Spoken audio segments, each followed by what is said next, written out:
በማህበራዊ ሚዲያ ላይ በተለያዩ መድረኮች እየተዘዋወረ በሚገኘው ልብ ሰባሪ ቪዲዮ ላይ እንደሚታየው በወጣት የቤት ሰራተኛ ላይ እየተፈጸመ ያለው የሰብአዊና አረመናዊ ድርጊት ከፍተኛ ውግዘት የሚገባው አሳዛኝ ክስተት ነው።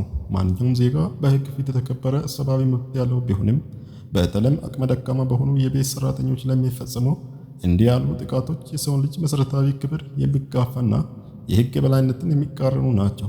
በመሆኑም አፋጣኝ ፍትህ እንዲሰፍን በቪዲዮ ላይ የሚታዩት ግለሰቦች የጸጥታ አካላት በቁጥጥር ስር በማዋል ለፍርድ ማቅረብ የእሳቱ ዋና ጥያቄ ሆነዋል። እንዲህ ያሉ አሰቃቂ ድርጊቶችን መደበቅ ወይም ዝም ማለት ወንጀልን ማበረታታት ስለሚሆን ህብረተሰቡ አጥፊዎችን ለህግ በማጋለጥ ረገድ የበኩሉን አስተዋጽኦ ማድረግ ይጠበቅበታል።